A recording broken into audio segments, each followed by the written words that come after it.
নমস্কার বন্ধুরা, আজকে আরও একটি ভিডিও নিয়ে আপনাদের কাছে চলে এসেছি।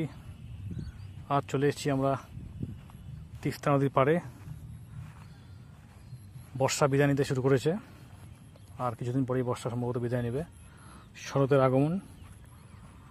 তো বেশ কিছু পাখি কিন্তু আমি এখানে দেখা পেয়েছি।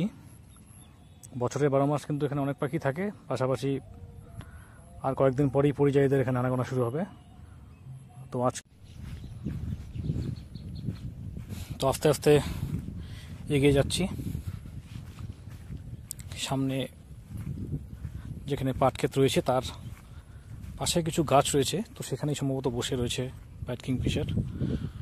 তো খুব সচেতনভাবে ছবিটা তুলতে হবে আমাকে, কারণ একটু শব্দে কিন্তু পাখিটা এখান থেকে উড়ে চলে যাবে। তাই কোনো মতেই পাখিটি যাতে বিরক্ত না হয় সেভাবে এই ছবিটা এখানে আমি তোলার চেষ্টা করব। এখন দেখে নিই।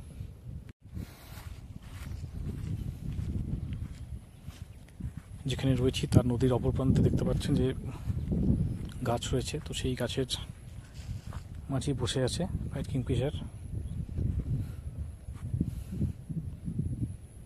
সম্ভবত নদীর ধারেই সে আসবে, তো অপেক্ষা থাকি, দেখি কতক্ষণে এখানে এসে বসে।